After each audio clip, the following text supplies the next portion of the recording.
हमने ऐसे ही युद्ध नहीं जीता। एक को मारता था 10 गिरते थे, तब जाकर युद्ध जीता है। ठीक है भाई, अगर मुझे बुलाना है।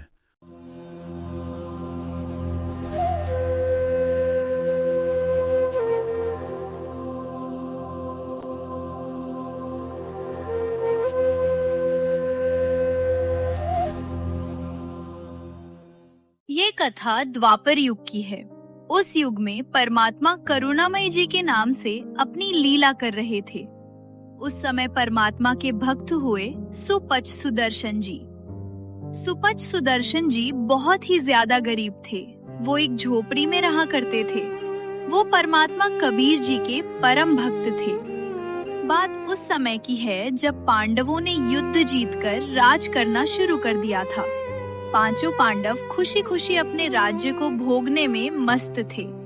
पांडव बहुत खुश थे कि उनको राज मिल गया, जिसके लिए उन्होंने इतना बड़ा युद्ध महाभारत किया था। खुशी खुशी दिन बीत रहे थे। तभी अचानक कुछ दिनों बाद युधिष्ठिर को डरावने सपने आने लगे।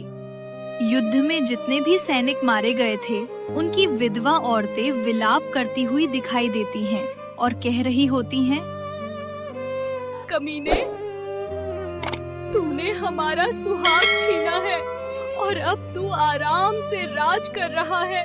तुझे कभी भी शांति नहीं मिलेगी। तू तड़प तड़प कर मरेगा, जैसे हम तड़प रही हैं।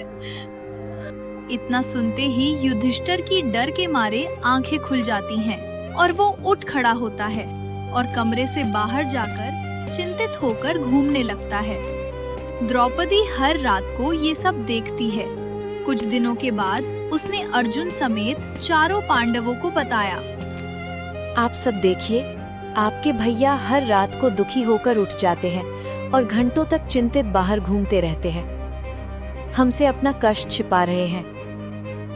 चारों पांडव भी दुखी होते हैं कि बड़े भैया को क्या परेशानी आ रही है। उसके बाद एक दिन चारों पांडव युधिष्ठिर के पास आते हैं। भैया, क्या आप हमें अपना भाई नहीं मानते? भ्राता, ये कैसी बातें कर रहे हो? क्या मुझसे कोई भूल हुई है? भैया, आपको रात में नींद नहीं आती और अब दुखी रहते हैं। क्या हम इतने पराये हो गए कि आप हमसे अपना दुख छिपा रहे हो? तुमको ये किसने बताया? मैं तो बिल्कुल ठीक हूँ। भैया, द्रौपदी ने हमें सब कुछ बता दिया है। तो सुनो, मुझे हर रोज सपने आते हैं और सपनों में उन मारे हुए सैनिकों की विधवा औरतें आती हैं। वो अपने बाल नोचते हुए कहती हैं कि तूने हमारा सुहाग उजाड़ा है। तेरी भी यही दुर्दशा होगी जो हमारी हुई है। मुझसे ये सब नहीं देखा जाता, इसलिए मैं दुखी रहता हूँ। भैया, दुख बांटने से कम होता है और बताओगे ही नहीं तो समाधान कैसे होगा इसका? चलो श्री कृष्ण जी के पास चलते हैं और समाधान पूछते हैं। इसके बाद पांचों पांडव श्री कृष्ण जी के पास जाते हैं और अपना दुख बताते हैं। हे भगवान, आजकल बड़े भैया युधिष्ठिर को रात में बहुत ज्यादा डरावने सपने आते हैं। युद्ध में मारे गए सैनिकों की विधवा औरतें विलाप करती हुई दिखती हैं और कहती हैं कि जैसे हम तड़प रही हैं, तू भी ऐसे ही तड़पेगा। भगवान, ये क्या हो रहा है भैया के साथ? ये तुम्हें प्रारब्ध का कर्म सता रहा है। तुमने युद्ध में जितने भी सैनिक मारे हैं, ये उन सब पापों के कारण हो रहा है।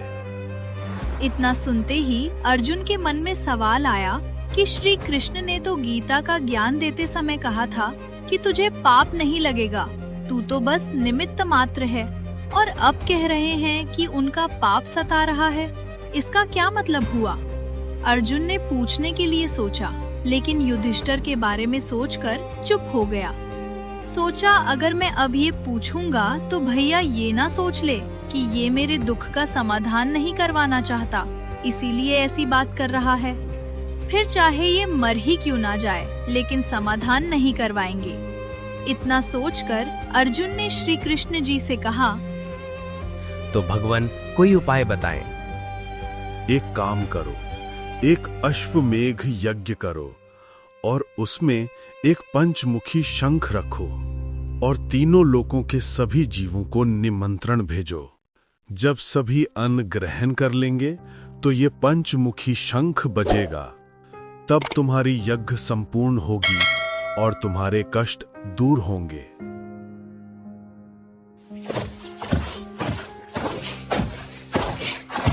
ऐसा ही किया गया।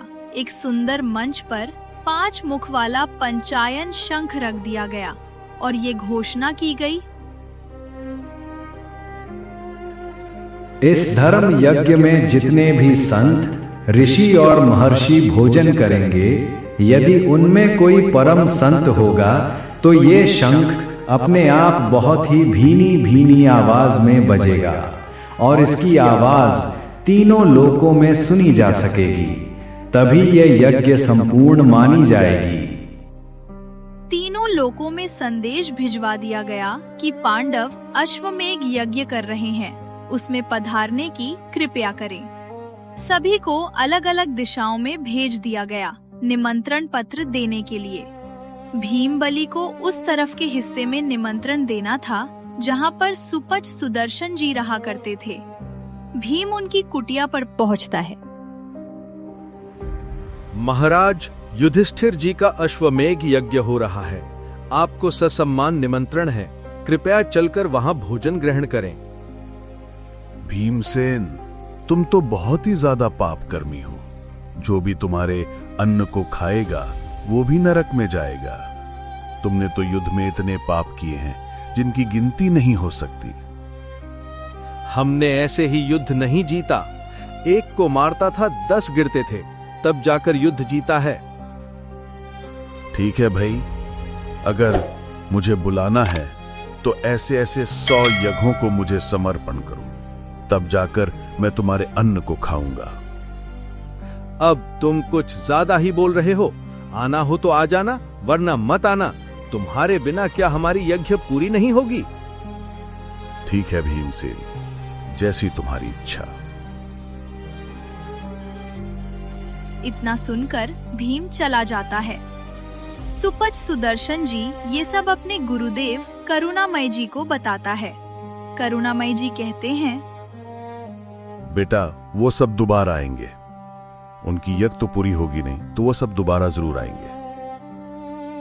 इतना सुनकर सुपच सुदर्शन जी ने सोचा कि क्यों ना मैं बाहर निकल जाता हूँ, कोई मिलेगा ही नहीं तो वापस चले जाएंगे। इतना सोचकर वो कहीं बाहर लंबी यात्रा पर निकल जाते हैं। वहीं परमात्मा करुणामय जी सुपच सुदर्शन का रूप बनाकर उसके घर चले जाते हैं। यज्ञ शुरू हो जाता है। यज्ञ में 33 करोड़ देवता, 88,000 ऋषि, 12 करोड़ ब्राह्मण, वशिष्ठ, गोरखनाथ, दुर्वासा और अगस्त ऋषि जैसे अनेक मुनि उपस्थित थे। स्वयं श्री कृष्ण त्रिलोकीनाथ भी वहां विराजमान थे। सभी ने भोजन किया, परंतु शंख ने कोई भी आवाज नहीं की। यहाँ तक कि श्री कृष्ण जी ने भी भोजन किया, परंतु शंख नहीं बजा। ये देखकर सब मायूस हो गए और सिद्ध हो गया कि उन सब की भक्ति अपूर्ण थी। तब युधिष्ठिर जी बड़े चिंतित हुए। उन्होंने श्री कृष्ण जी से कहा, भगवान, अब क्या किया जाए? शंख नहीं बजा, यज्ञ अधूरा है। नहीं, शंख को बजाने वाला तो अभी आया ही नहीं है। वाल्मीकि आश्रम में एक संत हैं, सुदर्शन। उनको निमंत्रण नहीं भेजा क्या? उस तरफ के लिए भीम को बोला गया था। पूछो भीम से। भीम को बुलाया गया। जी भगवान, बुलाया क्या आपने? तुमने वाल्मीकि आश्रम में सुपच सुदर्शन जी को निमंत्रण नहीं दिया क्या? गया था भैया मैं उनके पास, लेकिन वो बहुत ही गलत बोल रहे थे। क्या कहा उन्होंने आपको? उन्होंने कहा कि तुम बहुत ही ज्यादा पापी हो। तुम्हारा मलिन अन्न खाकर मुझे पापी नहीं बनना। अगर तुम मुझे खाना खिलाना चाहते हो तो ऐसी ऐसी 100 अश्वमेध यज्ञ मुझे समर्पित करो, तब मैं तुम्हारा अन्न ग्रहण करूंगा। अच्छा, तो तुमने क्या बोला उनको? मैंने भी बोल दिया कि आना हो तो आ जाना, वरना मत आना। तेरे बिना क्या हमारी यज्ञ संपूर्ण नहीं होगी? मोटी बुद्धि के, उन्होंने गलत क्या कहा? तुमने पाप ही इतने किए हैं, और संत को ऐसा बोलने से भी पाप ही लगता है। तुम तो दुगना पाप कमा लाए। भगवान, अब क्या करें? करना क्या है? उनके चरणों में पड़ो, माफी मांगो उनसे। उनके बिना तुम्हारा यज्ञ पूर्ण नहीं हो सकता। चलो उनके पैर पड़ो, कैसे भी करके उनको लाना ही होगा। पांचों पांडव और श्री कृष्ण जी रथ में सवार होकर चल पड़े। सुपथ सुदर्शन जी के घर से कुछ मील दूरी पर उन्होंने रथ रुकवा दिया और पैदल चल पड़े। वहां पहुंचकर देखा तो परमात्मा सुदर्शन जी के रूप में बैठे भक्ति कर रहे थे। कृष्ण जी ने सुदर्शन जी से प्रार्थना की, हे भगवान, आपको आमंत्रित करने के लिए पांचों पांडव और आपका दास आया है। कृपया यज्ञ में पहुंचकर यज्ञ को पूर्ण करें। त्रिलोकीनाथ, मैंने अपनी शर्त भीमसेन को बताई थी, वो पूरा कर दीजिए, मैं चल पड़ूंगा। हे दाता, आपकी ही वाणी है। संत मिलन को चालिए दिन में कई कई बार। ज्यों-ज्यों कदम आगे रखे वो ए यज्ञ समान। भगवान, देख लीजिए हम पांचों कितनी दूर से आए हैं, उसके कितने कदम बनते हैं। हर कदम यज्ञ के समान है दाता। उनमें से 100 आप रख लीजिए, बाकी हमारी झोली में डाल दीजिए परवरदिगार। परमात्मा खुश हुए और बोले, चलो चलते हैं। भीमसेन, जरा मेरी माला उतार कर देना जो खूंटी पे टंगी हुई है। भीम ने बहुत जोर लगाया, लेकिन माला हिली तक नहीं। तब परमात्मा बोले, क्या हुआ भीमसेन? तुम तो बोल रहे थे कि एक को मारता था 10 गिरते थे, और अब तुमसे ये छोटी सी माला हिल तक नहीं रही। और सुनो, जिस तालाब में ना तुम नहाए थे ना, जिसमें तुम्हारे पांव भी नहीं टिक रहे थे, वो कुंभकर्ण का सिर है बेटा। तुम सोचते हो कि तुम ही बलवान हो, तुमसे अधिक बलवान पता नहीं कितने होकर जा चुके हैं। सभी के साथ परमात्मा यज्ञशाला पहुँचे। सभी ने उन्हें देखा और अपने अपने चेहरे छुपाकर हंसने लगे कि किसे उठा लाए हैं ये, बजाएगा इनका शंख। पाप ही इतने किए हैं इन्होंने, शंख बजेगा ही नहीं। परमात्मा को आसन दिया गया और श्री कृष्ण जी ने द्रौपदी को कहा, द्रौपदी जाओ, खाना बनाओ संत जी के लिए, इन्हीं से आपकी यज्ञ पूरी होगी। द्रौपदी ने जब उन्हें देखा तो उसके मन में संशय आ गया। ये कैसा संत है, जंगली सा व्यक्ति प्रतीत होता है। क्या इससे हमारा ये यज्ञ पूर्ण होगा? यहाँ इतने बड़े बड़े मुनि बैठे हैं।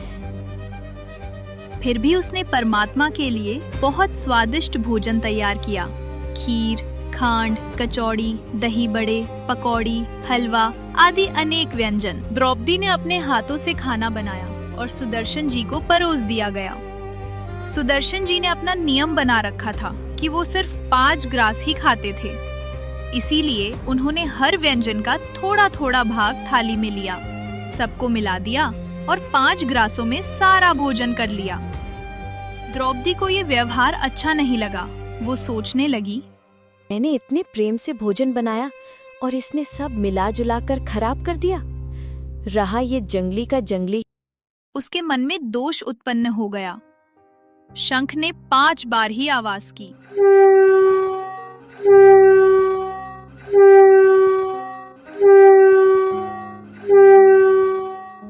युधिष्ठिर खुश हुए और बोले, भगवान, शंख बोल गया, अब तो यज्ञ पूर्ण हो गया। नहीं युधिष्ठिर, अभी यज्ञ संपूर्ण नहीं हुई है। ये शंख तो काफी देर तक बजता रहना चाहिए था, लेकिन ये 5 बार बोलकर ही चुप हो गया। अब और किसे बुलाएंगे? सब तो भोजन कर चुके हैं। नहीं युधिष्ठिर, रहा कोई भी नहीं है। जो ये सुपच तुम्हारे सामने बैठा है ना, इसके रोम के समान तीनों लोक नहीं है। गड़बड़ अपने ही घर में है। श्री कृष्ण जानते थे कि दोष द्रौपदी के मन में है, इसलिए उन्होंने उसे बुलाया।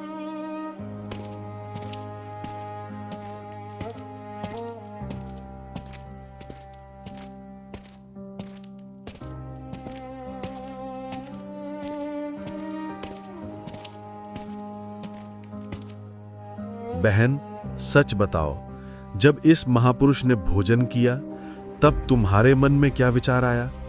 भैया, जब इन्होंने सारे खाने को मिलाकर खिचड़ी बना लिया तो मेरे मन में आया कि ये रहा शूद्र का शूद्र, इसे खाने का भी नहीं पता कैसे खाया जाता है। ये तेरी भूल है द्रौपदी। तूने एक वक्त का खाना खिलाकर संत को खरीद लिया क्या? अपने घर में सब खाना खाकर सोते हैं। पगली, तूने महापुरुष को भोजन नहीं कराया। महापुरुष ने तुझ पर कृपा की है। उन्होंने तेरे घर का अन्न ग्रहण कर तुम्हारे ऊपर कृपा की है। ये उनका उपकार है, न कि तेरा परोपकार। जा और उनके चरण धोकर पी ले, तब तेरा पाप समाप्त होगा।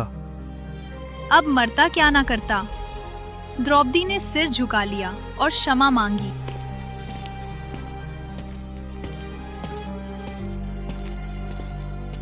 फिर एक पात्र और जल का लोटा लेकर आई। उसने संत सुदर्शन जी के चरण धोए। वो आधा चरणामृत स्वयं पिया और आधा श्री कृष्ण जी ने पिया। तभी शंख ने पुनः बजना प्रारंभ किया।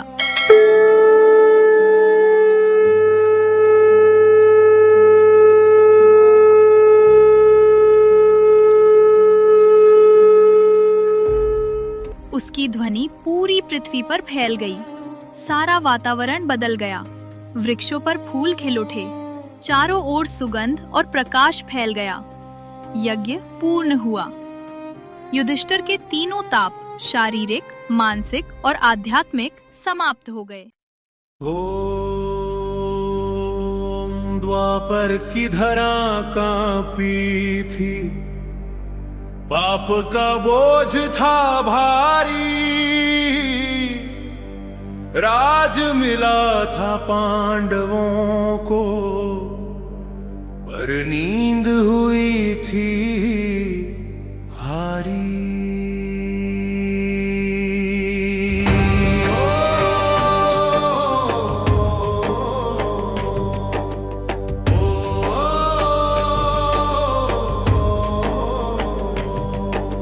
सपनों में रोती विधवाएं, श्राप बनी हर एक पुकार। राज तुझे चैन न देगा, बहते रहेंगे ये आंसू बार। युधिष्ठिर की आंखें जागी, मन में ज्वाला, तन में डर। धर्मराज भी कांप उठा जब कर्म खड़े थे सिर पर।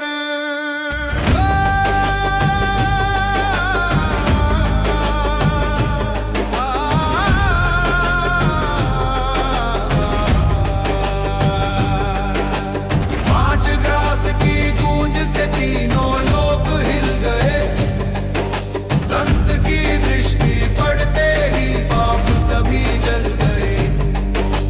5 ग्रास की गूंज से शंख बोला बार बार, जहां हाहाकार टूट गया वहीं मिला उद्धार।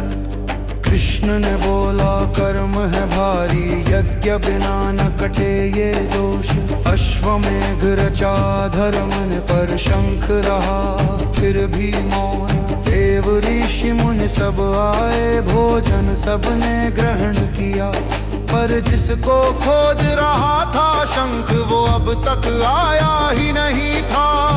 5 ग्रास की गूंज से तीनों लोग हिल गए, संत की दृष्टि पड़ते ही पाप सभी जल गए।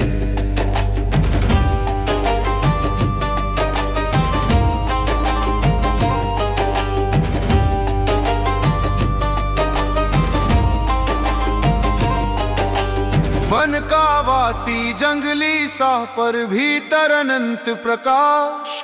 जिसे जग हंस कर देख रहा वही था सृष्टि का सम्राट। ना सोना ना चांदी चाहिए, ना यज्ञों का अभिमान।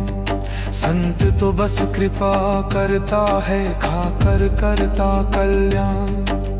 खीर कचौड़ी हलवा सजा, मन में था थोड़ा मान। सब मिलाकर क्यों खा लिया, जग उठा मन का ज्ञान। 5 बार ही शंख बोला, रुक गई अजगर की शान।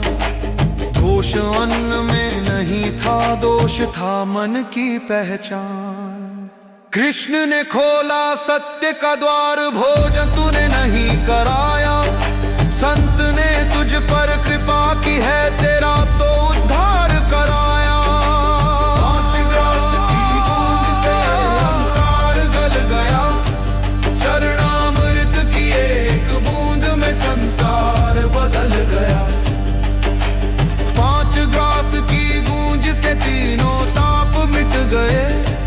जहाँ संत खा ले अन्न तेरा, वही परमात्मा बस गए। जो संत को पहचान ले वही सच्चा ज्ञानी। अन्न नहीं भावना देखे, सुदर्शन रूपी कहानी। ये वीडियो संत रामपाल जी महाराज के सत्संगों में बताई गई कहानियों से ली गई है और अधिक जानकारी के लिए आप हमसे स्क्रीन पर दिए गए नंबर के माध्यम से संपर्क कर सकते हैं और ज्ञान गंगा और जीने की राह में से कोई एक पुस्तक बिल्कुल फ्री में मंगवा भी सकते हैं।